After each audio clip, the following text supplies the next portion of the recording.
கொண்டிருக்கிறார்கள்.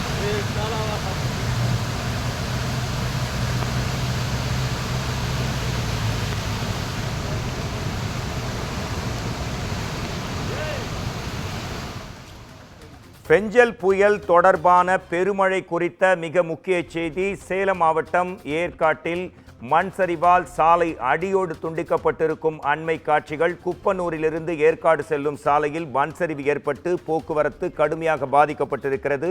இது குறித்து நமது குமுதம் செய்தியாளர் சரவணன் தரும் தகவல்களை கேட்கலாம். பெஞ்சல் புயலால் பெருமழை, இதைத் தொடர்ந்து சேலம் மாவட்டம் ஏற்காட்டில் மண் சரிவு, சாலை துண்டிப்பு. உங்கள் கூடுதல் விவரங்களை தரலாம் சரவணன்.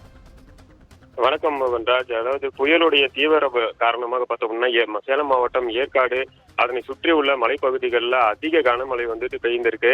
கடந்த 2 நாட்களாக அப்பகுதியில் சூறை காற்றுடன் பெய்த இந்த கனமழை காரணமாக அந்த 60க்கும் மேற்பட்ட கிராமங்கள் ஒரு துண்டித்த நிலையிலேயே காட்சியளிக்கிறது. இந்த நிலையில பார்த்தோம் அப்படின்னாக்கா ஆங்காங்கே தடுப்பணைகள் உடைந்த காரணத்தினால தண்ணீர் ஆர்ப்பரித்து அந்த பகுதிகளில் மலையிலிருந்து கொட்டி வருகிறது. இதன் காரணமாக குப்பனூரில் இருந்து ஏற்காடு செல்லும் வழியில ஒரு பகுதியில பார்த்தோம் அப்படின்னாக்கா தண்ணீர் ஆர்ப்பரித்து அதாவது மண் சரிவு ஏற்பட்டதோடு அங்க இருக்க பாறைகளும் உருண்டு வருகின்றன.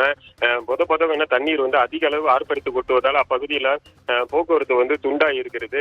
இதே போல பார்த்தோம் அப்படின்னாக்கா கொண்டப்பநாயக்கம்பட்டியிலிருந்து ஏற்காடு செல்லும் வழியில 40 அடி பாலம் அருகேவும் இதே போல ஒரு மண் சரிவு ஏற்பட்டு இருக்கிறது. அங்கேயும் அதிக அளவிலான தண்ணீர் ஆர்ப்பரித்து வருவதால அப்பகுதியிலும் போக்குவரத்து தடைப்பட்டுள்ளது.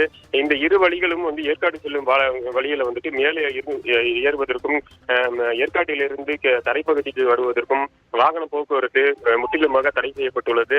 இந்த தண்ணீர் எப்போது வடியும் என்று மாவட்ட நிர்வாகம் காத்திருக்கிறது. அதன் பிறகே சீரமைக்கும் பணியை மேற்கொள்ள முடியும் என்ற நிலையில அதிகாரிகளும் எதிர்பார்த்து காத்திருக்கிறார்கள். மோகன்ராஜ், தண்ணீர் வடிய வேண்டும், அதன் பின்புதான் சீரமைப்பு பணிகள் தொடங்கும் என்ற உங்கள் முழு தகவல்களுக்கு நன்றி சரவணன்.